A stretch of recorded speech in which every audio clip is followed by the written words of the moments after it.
مجھے بہت خوشی ہے، یہ مادری زبانوں کا میلہ 7 سال سے اسلام آباد میں منعقد ہو رہا ہے، ادبی میلہ ہے، اور مجھے بہت خوشی ہے کہ اس میں گلگت بلتستان کی کتابوں کے سٹال پر موجود ہوں، اور میں ہمیشہ سے جب سے میں نے لکھنا پڑھنا شروع کیا ہے ایک خاص فیسینیشن ہے ایک ایسے علاقے کے ساتھ جس کی سیاسی جو مجبوریاں ہیں اور جو محکومیت ہے وہ تو اپنی جگہ، لیکن اگر اس کی ادبی تنوع اور لسانی تنوع اور ثقافتی تنوع پر بات کی جائے تو اس پورے خطے میں ایسا کوئی علاقہ نہیں جو اتنے کم جگہ میں اتنی زبانیں بولی جاتی ہوں، اتنی خوبصورت شاعری ہوتی ہو، اتنا عمدہ لوگوں کا ادبی اور فنی ذوق ہو۔ تو اور میں سمجھتا ہوں کہ گلگت بلتستان کے جو نوجوان ہیں، مرد و زن دونوں، بچے بھی بچیاں بھی لڑکے بھی لڑکیاں بھی، ان کے لیے ضروری ہے کہ وہ اپنی ثقافت سے پوری طرح آشنا ہوں، وہ دیگر زبانیں بھی سیکھیں، وہ دنیا کے تمام علوم حاصل کریں، اور جتنی زیادہ انسان زبانیں سیکھتا ہے اس کا ذہن کھلتا ہے، مگر اپنے ثقافت سے پوری طرح ان کو آشنائی ہونی اور اس پہ تفاخر، میں سمجھتا ہوں یہ بہت ضروری ہے۔ اور موسیقی، ادب، فن، مصوری، ہر شعبے میں گلگت بلتستان کے لوگ میں سمجھتا ہوں کہ بہت آگے ہیں، اور اس سب سے زیادہ رنگا رنگی اور خوبصورتی ہمیں وہاں نظر آتی ہے۔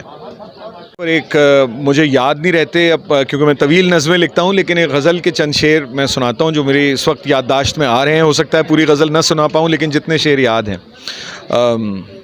وہ یوں ہے کہ شعر کوئی نہیں کہا منصب و جاہ کے لیے، شعر کوئی نہیں کہا منصب و جاہ کے لیے، نظم کبھی نہیں لکھی میرے سپاہ کے لیے، نظم کبھی نہیں لکھی میرے سپاہ کے لیے۔ اور لقمہ تر عزیز تر،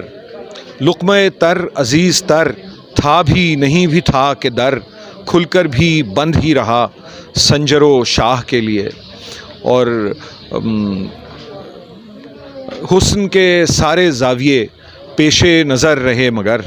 حسن کے سارے زاویے پیش نظر رہے مگر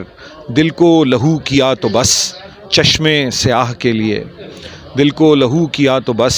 چشمے سیاہ کے لیے۔ اور درد رہین راز ہے درد سے ساز باز ہے، درد رہین راز ہے درد سے ساز باز ہے، راحت جاں رقیب ہے تیرے تباہ کے لیے، راحت جاں رقیب ہے تیرے تباہ کے لیے۔ اور بوسے کنج لب نے کب کر دیا مجھ کو جاں بلب،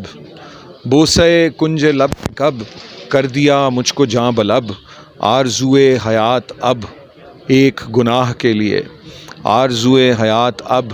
ایک گناہ کے لیے۔ اور حارث خام سے حذر کفر بھی کب ہے معتبر، حارث خام سے حذر کفر بھی کب ہے معتبر، تارک دین و دل ہے ایک غیرت ماہ کے لیے، تارک دین و دل ہے ایک غیرت ماہ کے لیے۔ شعر کوئی نہیں کہا منصب و جاہ کے لیے، نظم کبھی نہیں لکھی میرے سپاہ کے لیے، اور لقمہ تر عزیز تر تھا بھی نہیں بھی تھا کہ در کھل کر بھی بند ہی رہا سنجر و شاہ کے لیے۔